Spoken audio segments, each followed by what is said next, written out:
God is dead because we no longer need that kind of abstraction.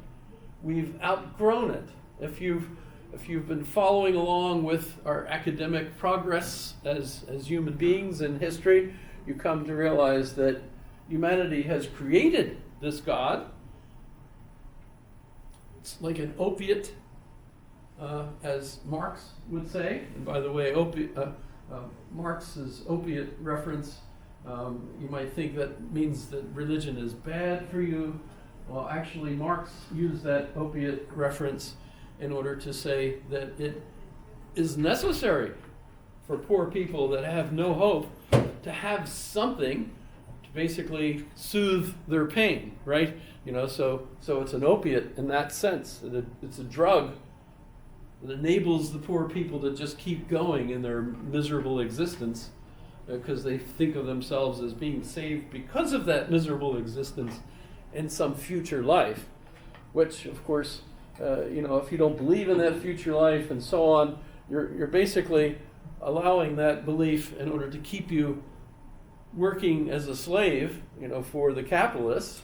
What you really need to do is become aware of how the capitalists use those kinds of religions and things to keep you in your place, so that you can revolt and get your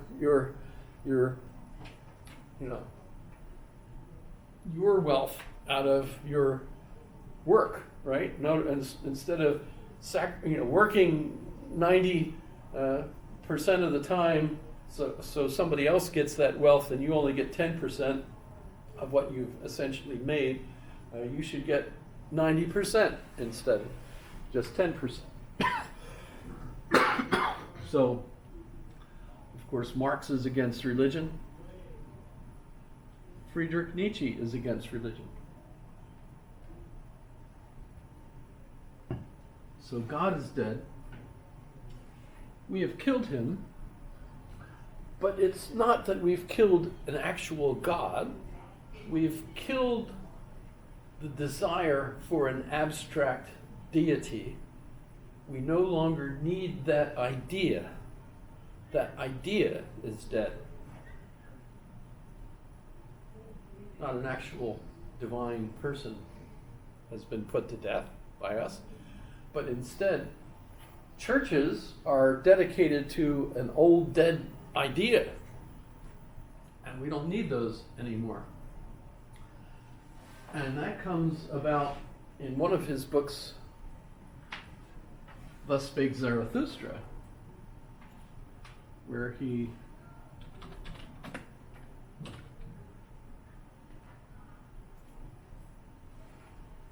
that's an interesting cover. That's a painting of a individual standing on a mountaintop looking out over the mists. It's used not only for this cover, interestingly enough, has nothing to do actually with Thus Spake Zarathustra, but the image, and it's funny to me that the artist who painted that, every painting he made, the person who was in the center of the painting is facing the other way, and the reason for it was he was terrible at faces. He couldn't get faces right. But so he painted people standing with their backs to you and looking out over the mist and so on. You can think of that as Kierkegaard and Goethe, and actually it's especially associated with Goethe's book about the young man who basically committed suicide because he was so upset that the married woman wouldn't love him because she was, faithful to her husband. But it was a hit. It was the most popular book of the day. The first book that ever made an author rich, and that was Goethe that did that. But in any case, Nietzsche writes this book in Sils Maria. In fact, if you see, I should go and let me go find it here. Um,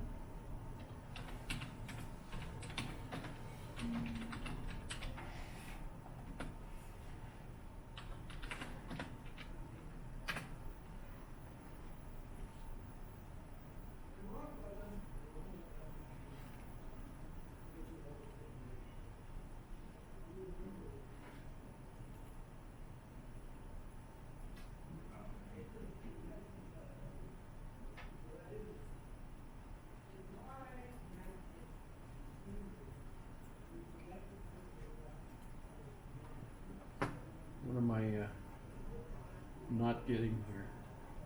Are they not going to let me hear sound?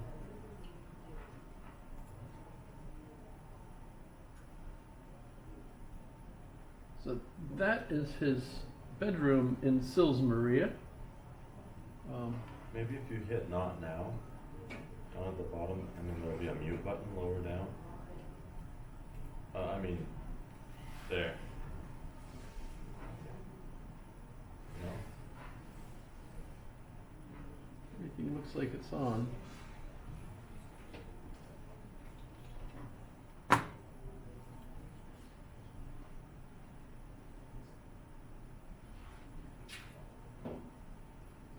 Well, I mostly wanted to show you the town. You could just turn subtitles on. To the left. Nope, too far left, too far left, too far. Right next to the gear. It looks like the speech bubble. Oh, over here. Yep, English. They want me to buy something, I think that's the deal. Tubi's completely free. Probably just the projector one. Well, this is her riding in a wagon, a horse-drawn wagon, in Sils Maria. And she's fun to listen to. It's in the Alps in Switzerland, a very small village, but it's also up in the mountains. And so when he's up there, he's writing this book, and he comes down from the mountain, and literally that's just like the character he's describing, who is Zarathustra. And Zarathustra, she says it's just an odd character, that he invents. But most people that I'm familiar with will argue that Zarathustra is the German word for Zoroaster. Zoroaster is an ancient prophet of the religion, of the Zoroastrian religion. Zoroaster comes down from the mountain, which is just like, Nietzsche coming down from Sils Maria and saying, God is dead. God is dead. We have killed him. And the people are confused. They said, what are you talking about? And he complains, I have come too soon. The people aren't ready for this information. Either way, that's much more of a popular view, academically today than it would have been in Nietzsche's day, right?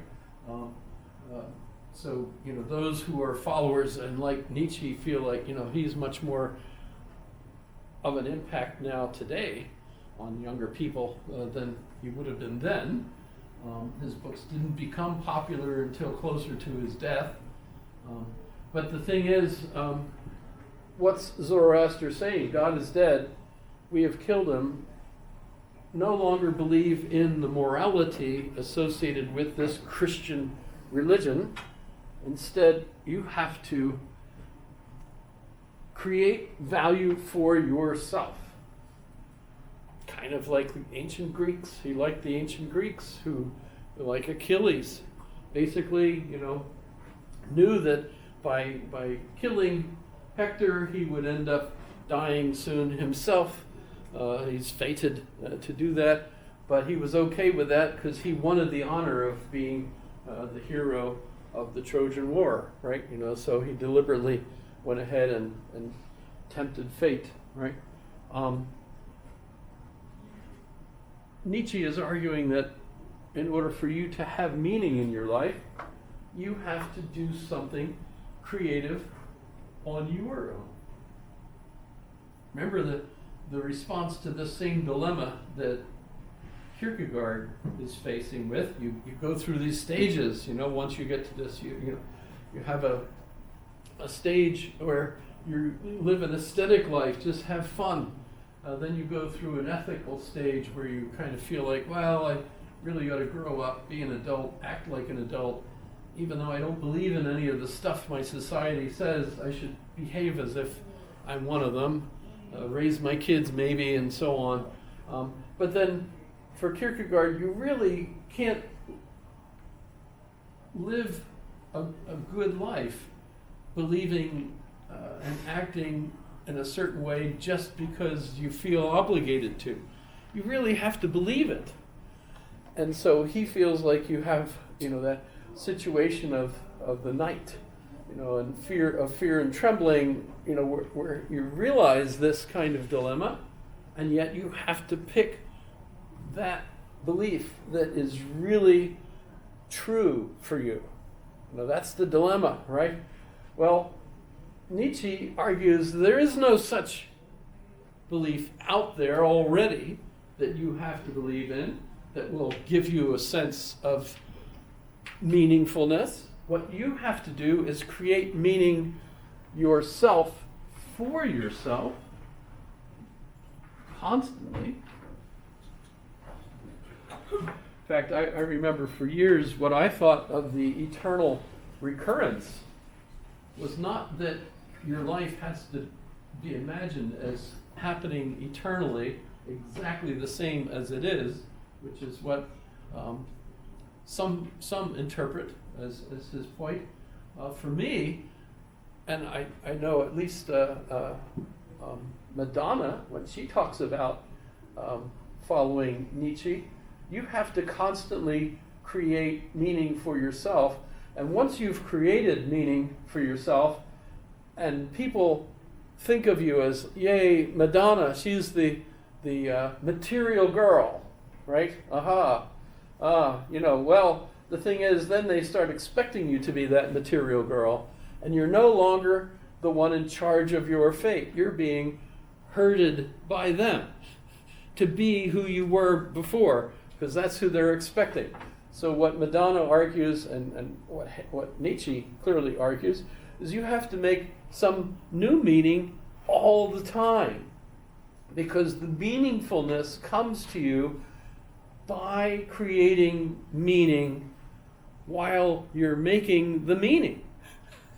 It's not that the meaning you're creating will be the meaning for you for the rest of your life. It's creating the art. It's creating the music. It's creating something powerful in the process of doing it that actually gives you a sense of purpose and meaning.